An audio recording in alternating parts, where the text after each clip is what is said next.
What's going on, everybody? Welcome in. Good morning. It is Tuesday, September 27th. I almost said September 1st, and whatever. I was all messed up there. This is your Daily Dog Take. I'm your host, Jacob at Roaches and 13. We are presented by Network 216 and the amazing people over at Homage. They have the best merch, not just Browns merch, Guardians merch, Cavs merch, Ohio State merch, The Office merch, all kinds of amazing stuff. Softest shirts you'll ever wear. I love to sleep in them. I love to sport them anywhere I go. I got my Great Victory Monday tee on. I wore yesterday for Monday's show. If you are watching on YouTube, I'm going to put I'll put a link in the description down below, as well as in the audio version, and it's in the comments here on Twitter. If you are watching watching this episode on Twitter. So if you are on YouTube, please hit that subscribe button. Give me a little thumbs up on this video if you enjoyed this video. It helps us out greatly. And if you're listening on audio, please consider giving a 5-star rating or 3, whatever I have earned, and giving some written reviews. That helps us out immensely, guys. And so I really, really appreciate that. And I appreciate you taking the time to join me today. We are going to break down the Browns' defensive performance against the Pittsburgh Steelers on Thursday night.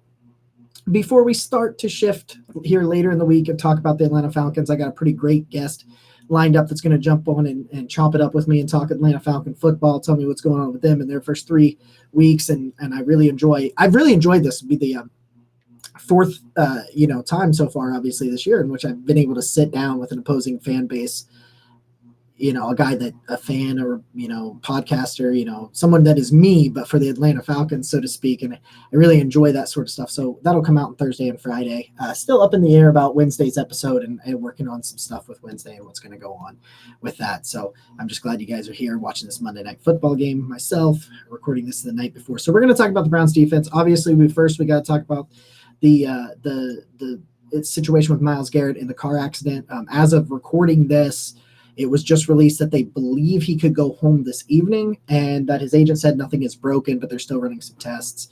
I saw that car, and I'm sure you guys saw that car, and it absolutely flabbergasted me that he walked away and the passenger walked away without any life-threatening injuries or anything. At least to this point, it sounds like it's nothing like major, because it's not life-threatening. So, because when you look at that image of that vehicle, you just think the worst when you see a vehicle that mangled up. And somebody's looking out for Myles Garrett and that passenger. And that is, if you're a religious type person, this is definitely the kind of event that you go, wow, that's the only explanation I have. So prayers up to Myles Garrett. I'm not in any way going to address his performance, and I'm not in any way going to talk about the football side of it, because this is all about bigger than football. It's the human side of it. And I just hope that Myles and that passenger are okay. All right, so let's talk about the Browns defense against the Steelers and kind of the good, the bad, and kind of where I am overall on this unit compared to where I was on this unit, 4 weeks ago or whatever. I do say the one thing, and I talked about this yesterday when we were kind of breaking down the offense, is, listen, there was no massive blown coverages, and that is such a low bar that it's not even funny. Obviously, you're encouraged by that. You're encouraged that these massive laps in coverages where dudes are running 40-plus yards down the field wide open, scoring 66 and 75-yard touchdowns in consecutive weeks in situations that could have put you at 0-2 as a result and did put you at 1-1, that at least got cleaned up. So I will give some credit, although communicating and being where you're supposed to be is the very minimum part of your job in the defense. So it's not exceptional that you're not blowing coverages, but I will admit that you were sitting here, and I know I was, and I'm sure all of you guys were thinking, we go into Thursday and we see that again, there needs to be a major change. If that's Joe Woods being fired, if that's Jeff Howard, that's where a lot of us were. And I'm of the patience, because I understand, that some of these things, you got moving parts and all this stuff. And that's why last year I was very patient with Joe Woods, and eventually his defense did get better. I know they didn't play a ton of great quarterbacks down the stretch when they put up a lot of those numbers outside of Aaron Rodgers, where they still did some impressive things. Well, there was Danny Dimes running for his first down. That was a nice little maneuver there by Danny Dimes. But, so I understand that sort of thing. So I'm not of a fiery coach 2 games in, but I was definitely of a fire a position coach because, it's just not easy to change a coordinator and a play caller in season, even if it's early in the season, because you're going to end up with somebody who is just an assistant for Joe Woods who's going to run the same type of schemes. Now, you may argue that their play calling, even in the same scheme, could be better, and maybe you could be right, but it just didn't make a lot of sense, especially not on a short week. That was not going to happen. Andrew Berry and Kevin Stefanski are not knee-jerk reactionary type individuals, and we can tell that now into their third season with the Browns, which is just amazing in and of itself that we're talking about a regime getting a third season, and it's not a partial regime, because Hugh gets a third season and you don't understand why, but he still had a new, general manager.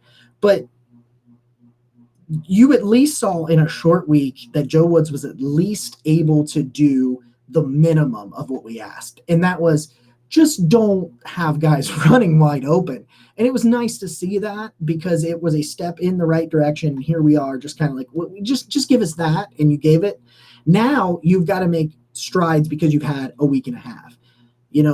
I'll give you you can't get everything cleaned up when there's a game, when you have two games, in 5 days. There's 4 days apart, play on Sunday, then play again on Thursday. I understand that you have like one full practice and it's just there's not a lot going on, a lot of time and the ability to do much. So I understand that situation. So now you've got to find a way to clean that up. And you got to find a way to produce and potentially without your top edge rusher. And so looking at this game, the things that stood out for me is that right now Denzel Ward is just not playing good football. I don't know. He doesn't seem to be injured, so I don't think there's some kind of like lingering injury or something like that, because, sometimes there's these minor things that they don't really talk about. They maybe miss a practice here and there, but they end up playing and you just don't really know about it as a fan, as a person from the outside that, is just not in the building, seeing the fact that maybe he misses some time and it's just not really talked about. But right now, Denzel Ward is not Denzel Ward. And that's a problem for this team. We cannot continue to see him. He got cooked all night by Deontay Johnson. And if not for a couple of drops, it would have been worse. And also, it helps that their quarterback is Mitch Trubisky, and there was a lot of Mitch Trubisky moments. That's what I'll call them, Mitch Trubisky moments. And, that helps. But right now, your top corner, the guy that you paid, and maybe we overvalue him in Cleveland. And I think some people on the outside do believe that he's a good player, but maybe not top 5, top 10.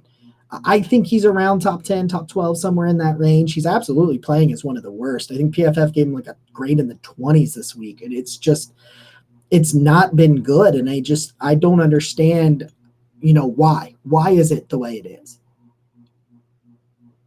Because you can talk all you want about the help he's getting around him, and there's still some communication things to clean up. And especially the first 2 games, there was all these communication issues. And some of it where he maybe was passing off guys that he shouldn't have. Maybe he should have stuck with them. Maybe safety should have come down. There's all kinds of things like that. I understand all of those concepts. But right now, Denzel Ward, he just looks like a dude out there, and I just don't understand it. And maybe some of you guys that know defensive back play a little bit more in depth than I do could explain some of these things. But he just seems to be playing off, even in coverages where I'm not sure – where he's the only one playing off. There was a play in which they're all up at the line, like they're going to play, maybe not press, but they're up on the line with them, and everybody stays up on the line, and he kind of bails at the last minute, which could be the call. I don't know the call, but it just seems like he's playing off, trying to prevent the big play. Now, is that because he doesn't trust the safeties behind him because of some of the missed plays in the first 2 games? Because I really thought he was really poor in this game, and it seems to just be he doesn't want to get burned, and the Steelers clearly understood that and saw the tendencies and definitely saw it as the game played out. And Johnson had a lot of comeback routes, a lot of like, oh, I'm going to go deep, and then he come back, and Denzel's bailing so hard that he does come up and make the tackle. He made, he wasn't missing a ton of tackles and turning 10-yard gains into 30-yard gains, but he was absolutely playing off in such a way that they were getting those 10 yards relatively not effortlessly, but it wasn't. Mitch Trubisky wasn't making a ton of hard throws to beat Denzel Ward. So I know Denzel Ward's a better player than this. I know he can be better than this. But if this Browns defense is to be half as good as we thought it was in the summer, your $100 million corner has got to play like a $100 million corner. And just rewatching this tape and going back through it and preparing for this episode and preparing for yesterday's episode, it was just absolutely just glaring that they were throwing at him. Like, normally we don't hear his name. Normally they won't try him on this level, but the Pittsburgh Steelers clearly saw something going on tape, and it just seems like he is just so concerned with the over the top shot right now that he's giving up the underneath route, and they're playing this, bend don't break style of defense, which is kind of Joe Woods' mantra. But it's just at times when you're a lockdown, when you're making $100+ million, you just can't do that. You just can't do it. You just can't do that level of play. So let's move on to the linebacker room. I'm absolutely sick about Anthony Walker and what's going on there. But I'm a big Jacob Phillips guy, and he finally kind of showed some good. He had some good reps. I wouldn't call it a great game by any stretch of the imagination, but it was a good rep. And I thought at times he shined. And I wrote that in my Dark Pound Daily article that you can check out, the 3 defensive players that shined against the Steelers. And I did put him in there because I thought comparatively that it was such an improvement over some of the snaps and reps that he had put on tape prior to this, that it was important to highlight, hey, these are the things. When someone like me says I was high on this guy, these are the kind of flashes and the plays and the athleticism that he has. Like the thing that really stands out is he has that massive pass breakup at the end where he kind of gets beat a little bit, but he's got the speed and athleticism, and he uses his length to leap in front of and bat the pass away. And it was very textbook when it comes to what great cover linebackers are able to do when he makes a play like that. And it's like, yeah, you knock the ball away, you make it a hard throw. It was a good throw. He was going to complete that pass, and it causes them to kick the field goal when it was 23-14, and it goes 23-17. It was a point swing. It was a very important play. He also had a really nice sack in which he chased Mitchell Trubisky down, and they were having some issues.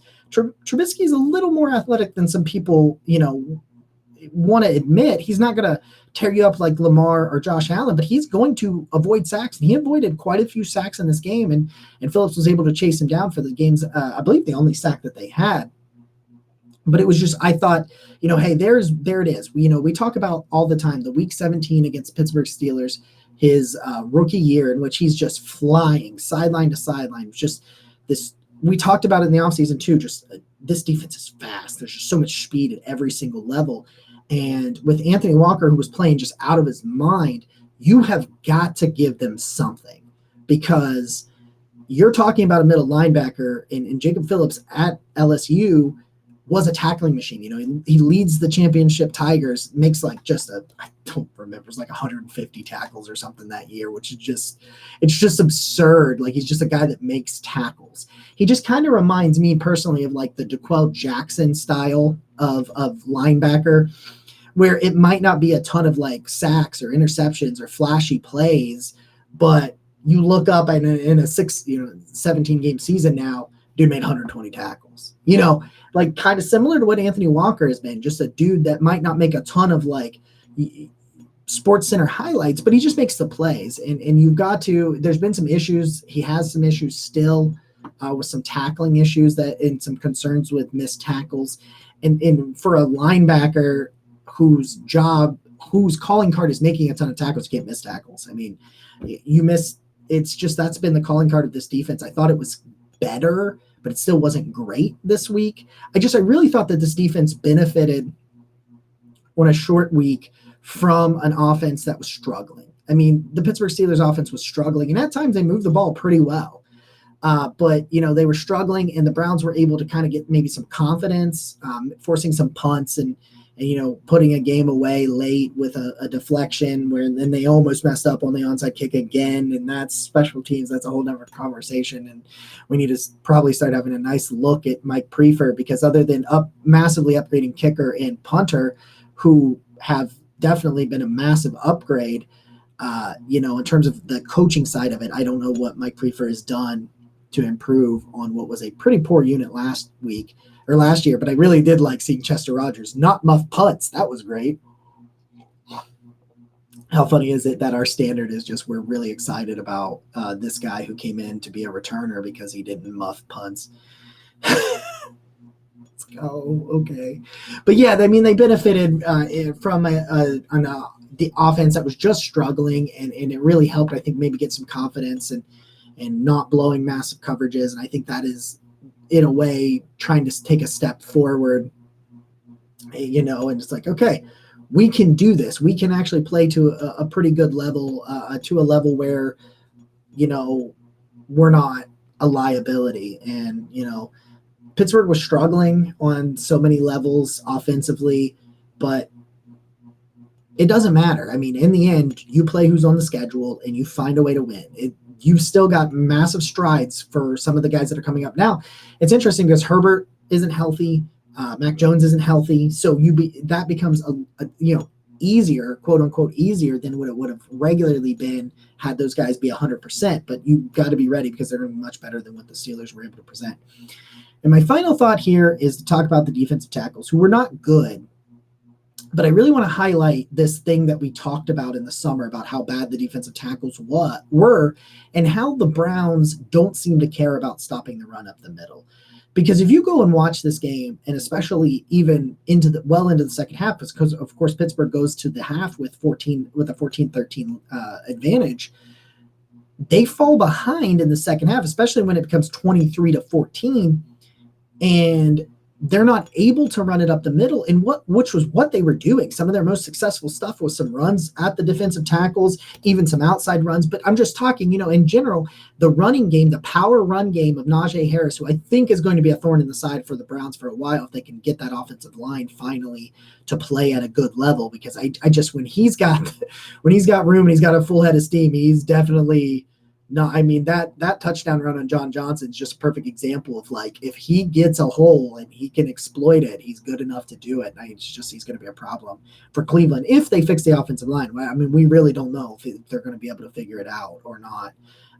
But an organization that is successful as they are likely figures it out at some point. But they don't care because they don't think it's going to matter.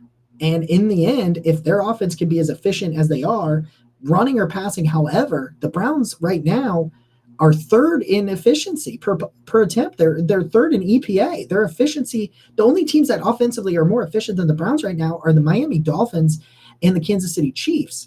And so when you look at that, they're defensively, that hole in the middle in this game was a perfect example of what other people have said, and I've said it, and a lot of Browns people have said. I don't think they care because they don't think that will matter. And in the end, it showed that Thursday. It showed it didn't matter that they couldn't stop the run up the middle, because once they got ahead, because they were playing much more efficiently and able to score more late into the game, Pittsburgh didn't have the ability in the fourth quarter to run it up the middle because they weren't letting these massive gains. Yeah, they were letting 5, 6, 7, 10 yards, but they weren't letting up 20-yard runs, consistently explosive 15-plus yard runs. So you weren't going to be able to do 5 explosive runs, be down there and score, kind of like the Browns are able to do. You were going to have to really eat clock and play clock. And that was kind of, I think, the way they structured this. But yes, you're going to be able to push our defensive tackles back. So we're going to let up probably 4 yards a carry, 5 yards a carry, 6 yards a carry in these power run schemes. But we believe that our linebackers and our defensive backs can tackle, and they've been better, but they have struggled at times. They can tackle and limit the really, really explosive runs. And because of that, we think our offense is efficient and effective. And once you fall down, you're not going to be able to lean on that run. And that came to fruition. This was a perfect example of it not mattering, which is something Jake Burns really pointed out on the OBR film breakdown. It's like, yeah, it might not matter. This is what he meant. And this game was a perfect example. This defense is, I give them a C because it wasn't awful. It wasn't bad. It was better, but they benefited from playing a weak quarterback and a weak offense and a bad offensive line. And Matt Canada was not able to schematically take advantage of their deficiencies in the same way that LaFleur did the week before. So I give them a C, and I'm excited to see what they do going forward. And again, prayers up to Myles Garrett. I hope everything works out with him as a human being first, football maybe later. So guys, I will be back tomorrow. I'm not sure exactly which episode we're going to do. We're going to try to get somewhere around the state of the franchise if we can get a guest lined up for Wednesday, and we'll see what we can do with that. But I appreciate you guys from joining in. The Barton Brown Show will be live on Twitter, on YouTube, and on Facebook, 8 p.m. tonight, Tuesday. Nick and I will break down the Steelers in much more in depth and a lot of different thoughts than just some of these quick 20-minuters. But I appreciate you guys joining me this week. If you're on YouTube, please hit that subscribe button, like this video. It helps us out immensely. And I will talk to you guys again tomorrow. And as always, go Browns.